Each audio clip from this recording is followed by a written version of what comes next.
તો વડોદરા હરણી બોટ દુર્ઘટના મુદ્દે આજે સુનાવણી હાઈકોર્ટના આદેશ બાદ સરકાર રજૂ કરશે જવાબ। હાઈકોર્ટે પૂર્વ કમિશનર વિરુદ્ધ શિક્ષાત્મક પગલાં લેવા માટેના આદેશ કર્યા હતા। હાઈકોર્ટના આદેશ બાદ હજુ સરકારે કોઈ જ પગલાં નથી લીધા। એચ.એસ. પટેલ અને વિનોદ રાવ સામે પગલાં લેવા માટે આદેશ કરવામાં આવ્યો છે। વધુ જાણકારી સાથે સંવાદદાતા જયેશ। હાઈકોર્ટે પૂર્વ કમિશનર સામે પગલાં લેવા માટેના આદેશ જારી કર્યા છે। હાઈકોર્ટના આદેશ બાદ સરકારે કોઈ જ પગલાં નથી લીધા। તો અહીં એચ.એસ. પટેલ અને વિનોદ રાવ સામે પગલાં લેવા માટે આદેશ કરવામાં આવ્યો છે। તો હાઈકોર્ટે પૂર્વ કમિશનર વિરુદ્ધ શિક્ષાત્મક પગલાં લેવા માટેના આદેશ કર્યા છે। વડોદરાની હાઈકોર્ટના આદેશ બાદ સરકાર જવાબ રજૂ કરશે। વડોદરા હરણી બોટ દુર્ઘટના મુદ્દે આજે સુનાવણી થવાની છે। હાઈકોર્ટે પૂર્વ કમિશનર સામે પગલાં લેવા માટે હાઈકોર્ટના આદેશ બાદ સરકારે હજુ સુધી કોઈ પગલાં નથી લીધા। તો એચ.એસ. પટેલ અને વિનોદ રાવ સામે પગલાં લેવા માટે હાઈકોર્ટે આદેશ કરી દીધો છે। વડોદરા હરણી બોટ દુર્ઘટના મુદ્દે આજે સુનાવણી। તો હાઈકોર્ટના આદેશ બાદ સરકાર જવાબ રજૂ કરવાની છે। હાઈકોર્ટે પૂર્વ કમિશનર વિરુદ્ધ શિક્ષાત્મક પગલાં લેવા માટેના આદેશ કર્યા હતા। હાઈકોર્ટના આદેશ બાદ હજુ સરકારે કોઈ પણ પગલાં નથી લીધા। એચ.એસ. પટેલ અને વિનોદ રાવ સામે પગલાં લેવા માટેના આદેશો કરવામાં આવ્યા છે। તો હરણી બોટ દુર્ઘટનામાં અનેક જે બાળકો છે તેમના ડૂબી જવાથી મોત નિપજ્યા હતા। તો તેને લઈને આજે સુનાવણી હાથ ધરાવવાની છે। હાઈકોર્ટના આદેશ બાદ સરકાર જવાબ પોતાનો રજૂ કરશે। હાઈકોર્ટે પૂર્વ કમિશનર વિરુદ્ધ શિક્ષાત્મક પગલાં લેવા માટેના આદેશો જારી કર્યા છે।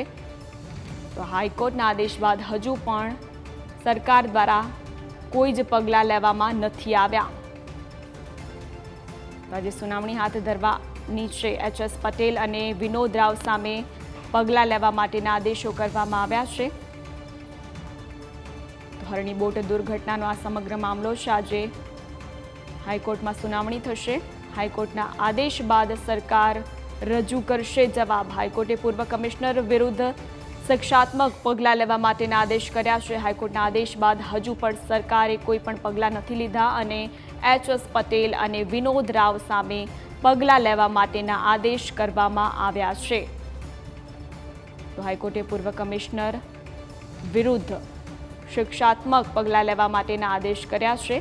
જે બાદ હાઈકોર્ટના આદેશ બાદ સરકાર જવાબ રજૂ કરશે। વડોદરા હરણી બોટ દુર્ઘટના છે તેને લઈને સુનાવણી હાથ ધરાવવાની છે। અનેક જે ભૂલકાઓ હતા તેમના ડૂબી જવાથી આ દુર્ઘટનામાં મોત નિપજ્યું હતું, જેને લઈને તપાસ પણ કરવામાં આવી અને અનેક લોકોની સંડોવણી પણ હતી। તો આજે વડોદરા હરણી બોટ દુર્ઘટના મુદ્દે આજે સુનાવણી થવાની છે। હાઈકોર્ટના આદેશ બાદ સરકાર પોતાનો જવાબ રજૂ કરવાની છે। હાઈકોર્ટે પૂર્વ કમિશનર વિરુદ્ધ શિક્ષાત્મક પગલાં લેવા માટેના આદેશ જારી કર્યા। તો આજ મુદ્દે વધુ જાણકારી સાથે સંવાદદાતા જયેશ આપણી સાથે જોડાઈ ચૂક્યા છે। જયેશ, શું વધુ જાણકારી આજે સુનાવણી હાથ ધરાવવાની છે? જે પ્રકારે છે 2 દિવસ પહેલા હરણી બોટ દુર્ઘટના મામલે હાઈકોર્ટનો જે લેખિત આદેશ છે તે સામે આવ્યો હતો અને તેમાં એક મોટી જે ખુલાસો થયો હતો કે હાઈકોર્ટ દ્વારા એ પ્રકારના આદેશ છે તે આપવામાં આવ્યા હતા કે જે પૂર્વ મનપા કમિશનર રહી ચૂક્યા છે એવા વિનોદ રાવ અને એચ.એસ. પટેલ સામે શિક્ષાત્મક પગલાં લેવા માટે સરકારને હાઈકોર્ટ દ્વારા આદેશ છે તે આપવામાં આવ્યા હતા। ત્યારે અત્યાર સુધીમાં આ પ્રથમ એવી ઘટના હશે કે કોઈ મોટા ઉચ્ચ અધિકારીઓ છે જે આઈએસ અધિકારીઓ તેની સામે કાર્યવાહી કરવા માટે ખુદ હાઈકોર્ટ દ્વારા છે તે આદેશ આપવામાં આવ્યા હોય।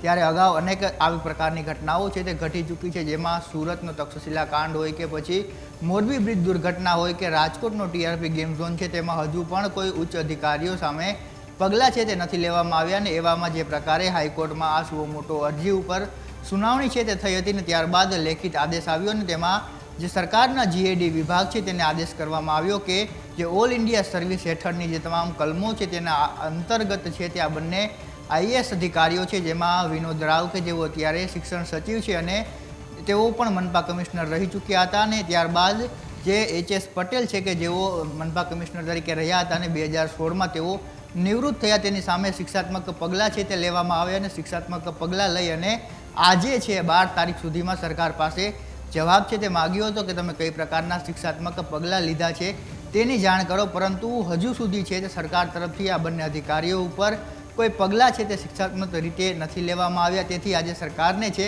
તે જવાબ રજૂ કરવાનો છે કે જો પગલાં લીધા છે તો કયા પ્રકારના પગલાં લીધા છે અને પગલાં બંને અધિકારીઓ સામે નથી લેવામાં આવ્યા તો શા કારણોને લઈને છે તે આ પગલાં નથી લેવાયા તેનો જવાબ છે તે આજે સરકારે રજૂ કરવો પડશે. ત્યારે જે પ્રકારે હાઈકોર્ટનું વલણ લાગી રહ્યું છે, જે સખ્ત વલણ હાઈકોર્ટ દ્વારા અપનાવવામાં આવ્યું છે, કારણ કે જે પ્રકારે એડવોકેટ જનરલે જે સુનાવણી દરમિયાન એ વાત કબૂલી હતી ખુલ્લી કોર્ટમાં કે મનપા કમિશનરની ચોખ્ખી છે તે બેદરકારી જણાઈ આવે છે, કારણ કે જે પ્રકારે મંજૂરીઓ આપવાની હતી તે મંજૂરીઓ આપવામાં ક્યાંક ને ક્યાંક સ્ટેન્ડિંગ કમિટીએ છે તે કોટિયા મેસર્સને પરમિશન નહોતી આપી. તેમ છતાં પણ બંને મનપા કમિશનરો રહી ચૂક્યા હતા, તેમણે આ સહી છે તે કરી હતી અને ત્યારબાદ મેસર્સ કોટિયાને આ કોન્ટ્રાક્ટ આપવામાં આવ્યો અને તેની બેદરકારીના કારણે અને સ્કૂલની બેદરકારીના કારણે બાળકો અને 2 શિક્ષકોએ જીવ છે તે ગુમાવવા પડ્યા હતા. ત્યારે આ મુદ્દા ઉપર આજે રાજ્ય સરકાર પોતાનો જવાબ છે તે રજૂ કરવાની છે. ત્યારે અલબત્ત મહત્વનું છે કે રાજ્ય સરકારે હજુ સુધી વિનોદ રાવ અને HS પટેલ સામે કોઈ પગલાં નથી લીધા. એવામાં આજે સરકાર